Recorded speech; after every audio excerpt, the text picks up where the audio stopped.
Mark White, thank you so much for joining me today. I appreciate it. Thanks for having me. So you've been quite honest and open about your transformation from someone who was in rehab at 18 to 23 years sober. Congratulations. When you think back to some of the lowest points that you would have experienced, I'm curious, what was it that sort of made you realize that I needed to go into rehab, I needed help? Was it something of your own choosing where you thought, or was it something that was kind of imposed upon you where somebody came in and said, if you're going to continue down this path, it's not going to be so good? Definitely an intervention, yeah. It was obviously a strange time. It was a long time ago, but I can still, that's one of the things that I hold true to me on a daily basis. Never forget where I come from, never forget those days, because the mind can play tricks, you're okay now. And, you often get people as well over time to kind of say, oh, surely you can drink now. Surely you can have one, or, I know who I am. I know what happens. I know the consequences of those days. And there's no reason for me to suggest in a million years that anything would be any different even after all this time, because I know how powerful it can be, and the power of denial, to go back to your question, was just rife in me. So that intervention was needed. It still took a few months of me just trying to please others and just say of course I'll sort myself out, and I'll stop for a period of time. And but I suppose the magical day, I'll call it, was I remember just looking outside my window, my bedroom window, after kind of getting up to whatever I got up to for a few days, and early hours, I remember kind of the sun coming up and just thinking, like, this isn't what you should be doing. This isn't what life is about. You don't deserve this. And this was after being in some of the anonymouses for a few months. So I had a level of awareness because I could relate to others now, and I was listening to others thinking, okay, I feel like that. I did that. Okay, that's happened to me. So I wasn't kind of in that bubble of complete denial of just shutting myself off in the world, just thinking I'm okay, So the denial was being chipped away at. But that morning, 2 days later, I was in rehab. Kind of got forced in there, and I still kind of went in there with the thought of, I'll give it 2 or 3 months. I'll give it everything that I've got. I'll do what they ask me to do. I'm probably just a problem drinker. I'm still young, I probably just need to sort myself out a little bit, and grow up. And then I can go back to having a few Stella Artois on a Friday night. And 23 years later, that isn't the case, But it was a tricky time. But over time, the acceptance grew. And but first of all, I had to admit that, I had an issue. And then it kind of plays out, for me to insinuate I had to control something, suggest that it was out of control. So that's an alarm bell, And then all of a sudden, this kind of language filters through, and you're like, actually, I talked about self-honesty already. You start to get a bit honest with yourself. But as always, you need somebody to point you in the direction more often than not. So was there anybody in your life who you could look to as an example of maybe that's a better path forward? Or was it you just having to come to sort of a realization on your own that this is not what I want to be? Yeah, no, listen, I was up to no good. My behaviour, my dishonesty, what I was doing to get the drugs, but I had no motivation, I had no inspiration. I was just existing. It was very dark, very kind of suicidal. Just, I said that's the hopeless state. So, and the people I was knocking around with, obviously they were unaware of this. I wasn't kind of articulating this on a bar on a Friday night to people necessarily. But kind of who you surround yourself, we're all up to similar things, behind closed doors. Maybe I was getting up to a few other bits and pieces, which kind of separated me from the rest. But just focusing on myself and not others. It was just kind of one of them where I just felt like once I suppose I got pushed into the anonymouses, like AA and things of that nature. That's where I got the hope. That's where I could see people would turn their lives around. I was very young, like these. It's got a lot younger generationally over the years that I've been around. But back then, the closest that I saw in and around London was, maybe 10 years older than me. So, but there's a lot of wisdom in there. And it's like, okay, if they can do it, I can do it. Oh, if they come back from there, then I can come, and that's where the enthusiasm grew and the inspiration grew and the spirit got unlocked. And then, through that lens, there's obviously a program of recovery that we follow, and that kind of done its thing and continues to do its thing. And yeah, now I'm just full of inspiration around me. I've seen some incredible people, been guided, and absolutely unbelievable people I've met over time. That's you're more tuned into that rather than the other. So when you look back, it's been 23 years that you've been sober. So you look back, presumably with a little bit of wisdom. And was it an addiction issue that led to poor mental health, or was it poor mental health that led to addiction? No, good question. So these are all opinions, so they're not based on facts. But it's your experience. Yeah, no, of course, yeah. And the reason why I say that is, when you're in it, I got exposed to, I don't know when you got exposed to it, I was the age that I was when I got exposed to this type of language and, spirituality and, dishonesty even, although it's a, globally recognised word, that it wasn't really in my vocabulary to kind of lean into what that actually meant, and there's obviously other things that were kind of mentioned at the time, but early doors, you can get kind of caught up in why am I like this? Why me? You go through that kind of grieving process of maybe blaming, or is it because of this? Is it because of that? But after a while, I just kind of, when I say after a while, it didn't feel like a great deal of time. I just thought that's not serving me. This is how things are. What am I going to do with this information? So but what I do know, like once I started to investigate, when I started to drink, what kind of feeling I got from it, how it served me, it was a solution. Because even before when I started to drink and maybe pick up some recreational drugs, 11, 12, 13, it was okay. Yeah, I didn't feel great. My insecurities were pretty rife. My inadequacies, the judgment of others, and comparing, all that was playing out, which is pretty typical growing up as a young guy, young woman, or young girl. And so, but yeah, it did feel extreme. With how that self-talk and how I used to suffer, really. And I use that word, that's a big word, but I used to suffer. So when I found these things, I thought, okay, gives me a little bit of reprieve. Okay, I don't feel a little bit more confident. And then, just one thing leads to another. And I never knew, it was never on my things to do list to end up in rehab and to be the alcoholic. But that was my reality, and it's how I reacted to it. And yes, my compulsive behaviour kind of, it's not a good concoction, And but yeah, now over time I've kind of learned kind of how I work and how I let it go for me rather than against me. But yeah, unaided, and not being open to guidance and suggestions, and not listening to people and thinking I knew best, all kind of goes into the mix of that kind of alcoholic behaviour, One of the things that I've discovered about having healthier relationships with family as well as colleagues, friends, whatever, is sort of setting aside my ego. And I'm a little bit older now, but I think when I was younger, I had, like most people, I would have had an ego. Yeah.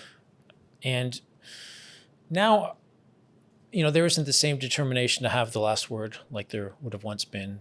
I'm not needing to be proven right when maybe I was convinced I was. And I've discovered that there's good and bad about social media. One of the good things, though, is conversations about mental health. And I wonder, and I want to get your thoughts on this, why do you think there's more focus on specifically men's mental health nowadays compared to, say, 23 years ago, or, when I was growing up, 40, 50 years ago? What do you think's changed? Because I think there is an encouraging aspect within society for men to talk about their fears, being vulnerable, crying, which seems like very basic, but it's still something that, I think some men and quite frankly, some women probably have an issue with. What do you think has been some of the key transformations for everybody to be more focused about, specifically, as I say, men's mental health? Yeah. Well, I think that social media piece is huge, and just generally like the awareness around it and the conversations being had.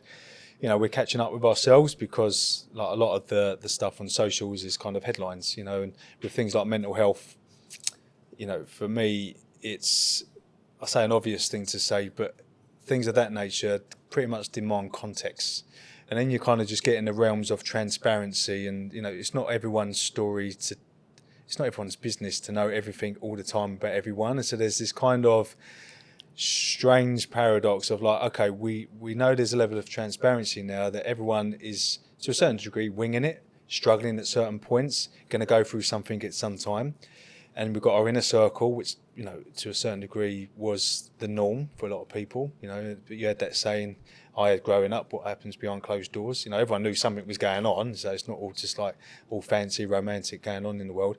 And I think now it's just this kind of energy around, we know it goes on. Some people are sharing it, some people aren't. But as well, just there's a generalisation around it all, which I think is quite unhelpful, because we're all unique in a certain way. We all relate to the world in a different way. We all relate to ourselves in different ways, to others in different ways.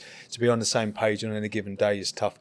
So to try and communicate that to the world in a way which serves everybody, because we've all got a different way of dealing with things as well. Scientifically, male, female, experiences, traumas, good times, bad times. It's easy to kind of get caught up in the complexity of it.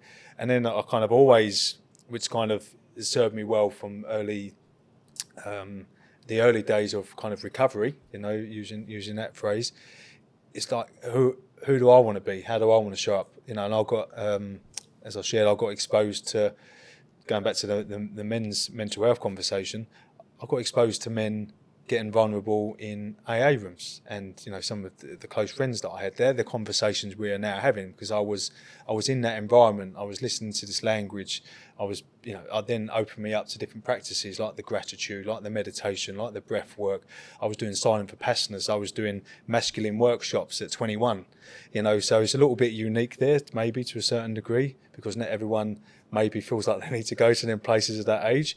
But fast forward to current day, now all these opportunities are there, like the workshops, like these breath experiences, ice baths, not just the therapy, but not everyone needs the therapy side of life, but just that kind of middle ground of like, okay, where can I get some awareness? Where can I be a bit more open to managing, my thoughts and my feelings, and what does that look like? Not everyone needs to cry, and they might feel judged if they don't cry. Well, what's the matter? Some people just don't, and that's absolutely fine. We express ourselves in so many different ways, and then you just get the people out there that are quite loud and bang the drum, and it's just like, you must be this and men must do, women need men in different ways, and it's the kind of the matches, some women love the guys that don't cry, some women love the guys that do. But I suppose as long as you're not so caught up in that kind of cancerous denial and secrets, and not feeling like you can be vulnerable and you can't be open because of what people think and fear, that's when it gets a bit like, okay, well, how can you not coach yourself, but how can you create an opportunity where that feels a bit softer, and then you can kind of be a bit more kinder to yourself, because it's all in play, there's nothing wrong with it, but until you have that evidence yourself, of course the mind's going to grab hold of you, try to create traps, and and the fear, is just the fear's in play more than the faith. That and we all know the stats with the stress, and even the the addiction side of things and all the escapisms. We're pretty much told most minutes and most days this to escape this reality. Come and eat this. Come and dine over here. Come and watch this hours on end. Come and play this. Go and drink. It's relentless, mate. Before we know it, it's like, I'll do that tomorrow. And then a week's gone, a year's gone, and we're like, oh my God, I'm in trouble. So you come out of rehab, you're still a very young man, a teenager, in fact. And at some point, you created the Grateful Mile. Mm-hmm. So when did that come about, and why did that come about? So that was 2020 COVID times. Kind of shared the story about when I started to introduce that type of stuff into my run. So it's a few years prior to 2020, and I was doing like guided mindful runs for some communities and some corporates, and it wasn't what I do. I just loved doing it, and people were curious about it. Now, can you come and just facilitate something for us or our staff? And I was like, yeah, cool, I can come do that. So it's kind of in my life and really consistent, and I have my own kind of practice with it. And then, during COVID times, I stumbled across via a friend of mine. We both committed to running a mile on the hour every hour for 24 hours. And this friend of mine saw it on YouTube, But in between the miles, to kind of create some content for YouTube, this guy had done some odd jobs around the house. So it's quite fun, quite catchy. I watched it and I thought, okay, yeah, we'll do that. But I didn't do the odd jobs. I just thought, okay, I'm going to dedicate every mile to gratitude. I'm going to immerse myself in it. I'm going to share who and what I'm grateful for on the hour, every hour, dedicate my mile to it, share it on my social media. It's friends and family at the time. And what an incredible day, unbelievable day. So at the end of it, just with my entrepreneurial, creative thoughts, I was like, how can this exist in the world? What does that look like? What can I call it? I knew the 24-hour thing wasn't for everybody, so I was like, okay, the buy-in is a mile, whether you walk or run it. I called it Run Grateful at the time. And before I knew it, within a few months, 80 odd countries around the world had signed up to a couple of things that we kind of put out there. And, anywhere from Taiwan to Jordan to Ethiopia to America were kind of tagging us in with their grateful miles, and away we went, big smile, love it. Each person is going to get something different out of it. Yeah. But and let me ask you, as somebody who still does it, what is it that you get out of the Grateful Mile before you've started it, when you're doing it, and then afterwards? Yeah, I suppose movement and gratitude is such a powerful combination. I mean, individually they're powerful, to move the body, and if we're lucky enough to do so, to get out there, whether you walk, run, cycle, whatever, just to be active and just to move in that way is incredible. And the gratitude piece equally is as powerful. We've spoken about that quite a bit. So to kind of combine them, and it's not to utilise time or kill two birds with one stone, but it's just a nice thing to investigate. Okay, what does this feel like together? How can you kind of mix up the movement? What does that feel like, as opposed to the structure? I'll go for a run because, which is fine, whatever way you do it, or my gratitude practice looks like this. Sometimes it's right to be playful and to have a little look at how you can just see how it feels in other ways. So that's kind of always been the invitation with it. And then, just with the day-to-day, to kind of carve out some time within your day, within your week, with intention to kind of really kind of heighten that feeling of appreciation for those around you, or maybe a situation in your life that is kind of, that you're grateful for, a person, to let them know as well, and use it as an opportunity to show appreciation for them and for them to receive gratitude, which they say is the most potent way of experiencing gratitude, is to receive it.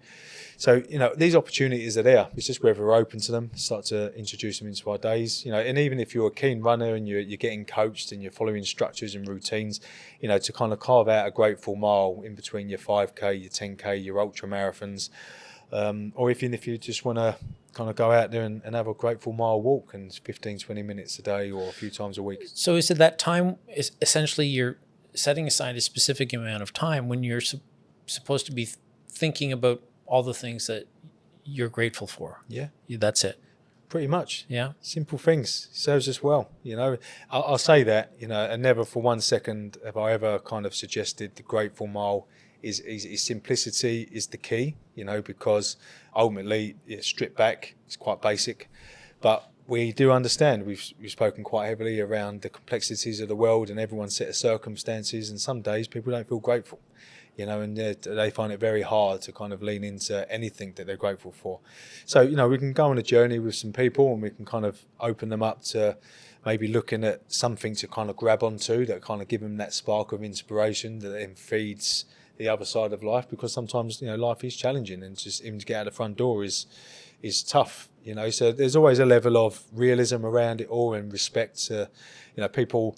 And that's the other great thing I love about the Grateful Mile, is if you do move but you might not have a gratitude practice, or you might have a gratitude practice but you don't move, so that's a nice way of kind of thinking, okay, that sounds like something I can do. So there's another gateway into it, which can kind of just form part of a really positive practice for you, and in the hope that with consistency and with a level of commitment to it, that you're not going to feel any worse after a Grateful Mile. Do you think, though, that men struggle more with expressing gratitude towards someone or receiving it from someone? Because I'm thinking about some of the relationships that I have, and I know it can be towards family members, male and female, but also with friends, where if I were to express gratitude towards friends, and maybe this is my own baggage coming into the equation. But I don't know that it would be anything other than an awkward conversation, right? Where if I wanted to say, Mark, I'm really grateful, happy that we're friends, right? I think we both know. We only just met. Thanks very much. Well, yeah. But I also think that both of us might have thought, you know, your personal sexual preferences are your own, but really that's not for me. You know, there might be that sort of joking aspect to sort of try to diffuse what is hopefully a legitimately serious conversation.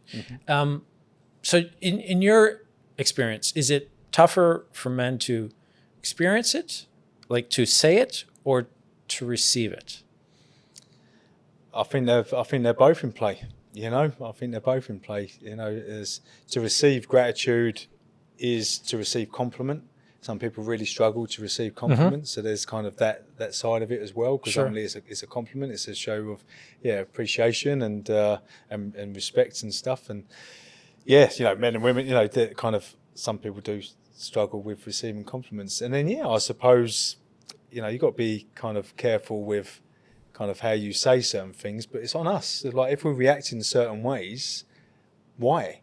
You know, why? And you kind of mentioned words like my own baggage. Could be, might not be. Kind of goes back into we're all kind of made up in different ways, but you know, gratitude is a beautiful thing. You know, if you receive it, then there's never no harm in kind of acknowledging it, and but then to kind of give it as well. I'm around lots of different environments. You know, we do a lot of work in prison system, rehabs, friends. I know lots of different people from lots of different places, some very colourful backgrounds, and so you know, I only pretty much like to talk from my own experience because you know it slips off my tongue now because I've been in and around certain things for such a long time. But me and my mates, mate, we're cool. You know, a lot of stuff I like to do is in the shadows. It doesn't all need to be shared, but we're here now. You know, most days I share something with somebody, just checking in, or I hope you're okay, or I'm grateful for you, or thanks for what you do in my life, and it's lovely and it's well received. And but you know, they're close friends. Would I do it with any Tom, Dick, and Harry? But listen, I'm surrounded by hearts and love and stuff like that. I'm a particular cat, so we'll see. But yeah, like I said, I say that it slips off my tongue, but I do understand it's challenging for some to kind of invite this into their life and then to feel comfortable with it. And then it kind of goes back into, it's a practice, you know, okay, and then looking at your own reaction and thinking, okay, why is that, you know, and it goes back to that self-honesty and just go digging, you know, just explore it, you know, ask the why. And but if a way of like practicality of it is if you struggle to receive it, which is okay, then maybe share it, you know, and then over time it might settle in you a little bit differently, and then you might find it a bit more comfortable to receive it. Write it down. You know, would you be grateful for yourself? You know, what are some good traits of you? Write them down. So it's all just like there's lots of different ways of playing around with it, so it settles in you in a way in which feels okay for that time. And then, just build the confidence within yourself because and if we can do that, then it's good for us and it's good for the world around you because as a consequence, that ripple effect, we might be kinder, we might be better to be around, we might have a different energy around ourselves as opposed to being, what's all that about? You know, and kind of the barriers go up. So, yeah, hopefully that makes sense. So from the Grateful Mile, the Daily Five came out of that. Yeah, pretty much there's a common thread going through my work. So what's the difference between the two, the Grateful Mile versus the Daily Five? Yeah, I mean, like I said, there's a similar thread going through it, but there's big differences. But I suppose the similarities are low barriers to entry, you know, Grateful Mile, you know, whether you walk or run it 15, 20 minutes out your day, we're not asking you to commit to running marathons there. So you like to think it's accessible and, you know, you can invest that time into yourself, into your day to kind of commit to something of that nature. And very similar with Daily Five, you know, it's 5 minutes. So it's a platform, it's an app kind of coming out that's, full of multiple ways of moving the body and the mind, all guided by experts, 5 minutes at a time. You know, just to invest that time in your day, build positive habits incrementally. These 5 minutes stack up, and just play around. I've spoken a lot about playing around with the experience, playing around with these different ways of moving the body and the mind. what served us yesterday might not serve us tomorrow. You know, how do we adapt to life? How do we relate to life? And, you know, in any given day we get these curveballs, and they might throw us off track. And so, yeah, what can we do? You know, how can we build these habits around all the different opportunities out there? You know, so we're not here to create overwhelm. One of the things that's coming out of my mouth quite often these days when being asked about Daily 5 is just meeting people where they are. You know, we know that, yeah, life can be challenging, and we know that every day can present something new. So it's like, okay, what's going on? How can we just kind of take a moment, press play on something, whether it be a breath work, a gong bath, a tai chi, a hit, a boxercise, a hip hop dance, a visualization.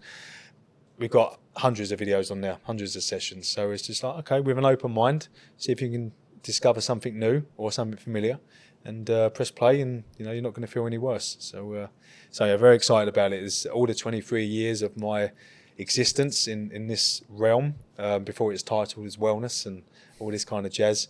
There's been a lot of education, a lot of lived experience. I've met a lot of amazing people from around the world that have kind of helped shift it and guide it and educate on how it could maybe exist. And yes, I'm super excited about it.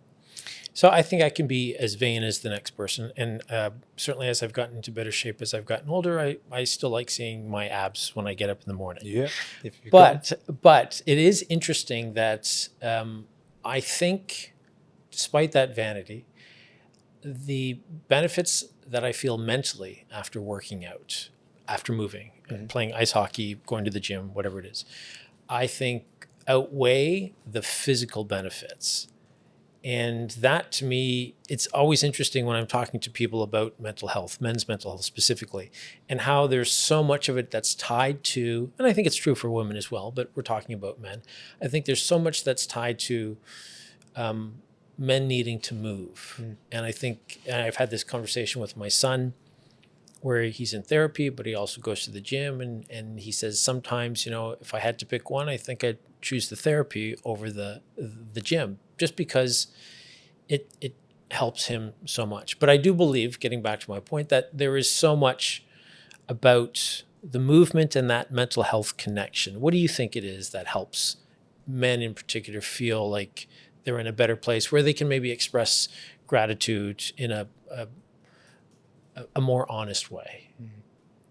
I mean, a lot of what we shared about has kind of gone into the fabric of Daily 5. It's like, okay, you can have like a physical experience with Daily 5, like the movement, the fitness, and you know, so we've got a framework of movement, connection, and reflection. So in isolation, they're all very powerful. We promote them all. You know, the stats now over the last 15 odd years in particular, with all the heightened conversation around the benefits of being active and moving the body and going to the gym, and all the benefits that brings, you know, the physical side of life. That's for all to see now. But the other things, as you said, are kind of coming into the mainstream now, like the more the mental health support, the mental fitness side of things, like the breath, the meditation, the mindfulness, which, you know, there's a bit more openness now to people thinking, okay, this is beneficial. It's not just some woo-woo stuff. This actually works. So the whole framework around movement, connection, reflection is that together they're transformational. So through Daily 5, we can get men, women, whoever, to kind of move, connect, reflect daily. That's where transformation happens, because you've got a nice mix of everything. Some days you might just want to move. Some days you might not be able to move. And then you realise how important it is to move, because when you're injured, you're nodding your head, you know how that feels. So it's like, okay, are we closed-minded to moving in other ways? Because we're in our structures, we're in our kind of, not obsessed. I mean, there's a bit of obsession that goes on with some if they're kind of committed to a particular goal, and at all costs I want to push my body. And so that's great. It's all in play. That's fantastic. So yeah, I suppose what I'm trying to say is like within the day, within the week, if we can get a nice balance of everything, you know, like you said with your son, some days, do you know what, I fancy a bit of therapy today, and that's okay. And some days, like, do you know what, actually, it's the last thing I want to do. I want to go to the gym. It's like, good. Are we carving out them opportunities? Have we got that kind of routine, or that openness to the routine, where we can just see what's, you know, kind of needed on any given day? Do we know what's needed on any given day? And a lot of that comes through curiosity, you know, through pressing play on a 5-minute Tai Chi Daily 5 session, where before yesterday you probably never heard of it. Just press play, have a little look. You might not like it. We're not guaranteeing you're going to like it, but are you going to feel any worse? And maybe in a year's time, it might feel completely different.